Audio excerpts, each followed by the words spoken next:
everyone, good morning. Today I am going to explain a chapter from class 5 and the name of the chapter is एक बूंद. Okay, ये एक कविता है. So पहले मैं इसको पढ़ूंगी, उसके बाद एक्सप्लेन करूंगी, ठीक है?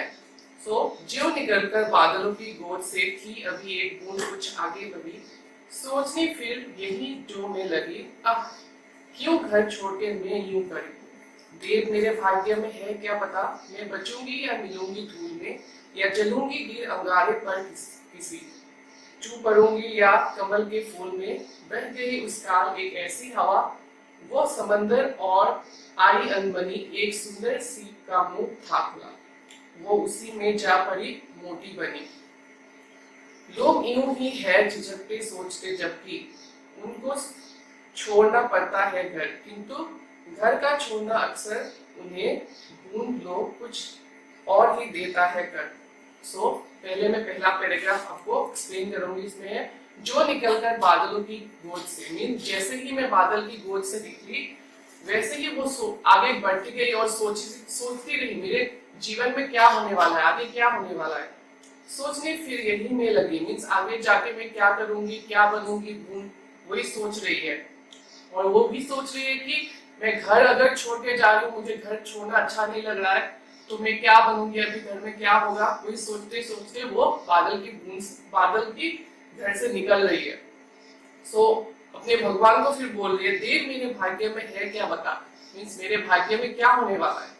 मैं बचूंगी या मिलूंगी धूल में, मीन्स मैं बूंद जैसी ही रहूंगी या फिर किसी धूल में जाके मिल जाऊंगी. अगर मैं धूल में मिलने वाली हूँ तो मेरा कोई नामो निशान नहीं रहेगा. या जलूंगी गिर अंगारे पर किसी, अगर वो किसी अंगारे में जाके गिरती है तो अंगारा तो गर्म होता है, अगर उसमें गिर जाएगी तो वो गायब हो जाएगी. चू पड़ूंगी या कमल के फूल में, मीन्स या किसी कमल के फूल में जाके गिरेगी और फूल के साथ रहेगी. बह गई उस काल एक ऐसी हवा, मीन्स उसी दिन, काल मतलब दिन का बात कर रहे हैं, तो उसी दिन ऐसी एक हवा आई, वो समंदर की ओर गई, मीन्स वो समंदर की ओर आई अनबनी, मीन्स अपने बिना मन से वो समंदर की ओर बहती गई. एक सुंदर सीप का मुंह था खुला, एक सीप मतलब शेर, उसका मुंह खुला था, ठीक है. अगर वो जब मुंह खुला था, वो बिना मन से अपने घर से निकल के, फिर उसके भाग्य में यही था कि वो जाके सीप के मुंह में जाके गिरी, वो उसी में जा पड़ी और मोटी बनी, मीन्स सीप के मुंह पे गिरी और मोटी बन गई, मीन्स एक अच्छा मोटी जो बहुत प्रीशियस है, पर्ल, ठीक है, तो पर्ल बन गई वो. लोग यूं ही है झिझकते सोचते, मीन्स लोग यही सोचते रहते हैं कि मैं ये करूं या नहीं करूं, मेरे करने से ये ठीक होगा या नहीं होगा, अगर ठीक होगा भी क्या होगा, वही सोचते सोचते हम कभी अच्छा काम नहीं करते हैं और करने का साहस भी नहीं करते. लेकिन इसी तरह से हमें सोचना चाहिए कि हमारे जीवन में कुछ अच्छा ही होगा, इसलिए बिना सोची हम लोग को अपने काम में आगे बढ़ते रहना चाहिए.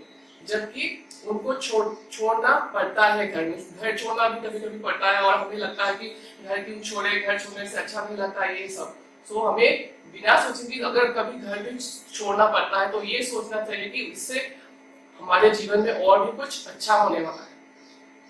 किंतु घर का छोड़ना अक्सर उन्हें बूंद लो कुछ और ही देता है. मीन्स बूंद कह रहा है कि मतलब वो भी नहीं आना चाह रही थी घर से बादल से नहीं निकलना चाह रही थी, लेकिन उसके जीवन में क्या हुआ, वो ना अंगारे में गिरी ना धूल में गिरी. वो सोच रही थी अगर गिर जाएगी तो वो गायब हो जाएगी, लेकिन ऐसा नहीं हुआ, वो जाके गिरी मोटी में, ठीक है, सीप में गिरी और वो बन गई मोटी. तो ऐसे ही हमारे जीवन में भी कुछ अच्छा ही होने वाला है, इसलिए हमें आगे बढ़ता रहना चाहिए. तो यही इसका थीम है, मेन थीम है. जीवन में आगे बढ़ने से ही सफलता मिलती है, मीन्स हमें अपना काम आगे बढ़ता रहना चाहिए. Thank you. Stay home, stay safe, do it for yourselves, do it for your family, do it for India. Let's break the chain of COVID-19. हम होंगे कामयाब. जय हिंद.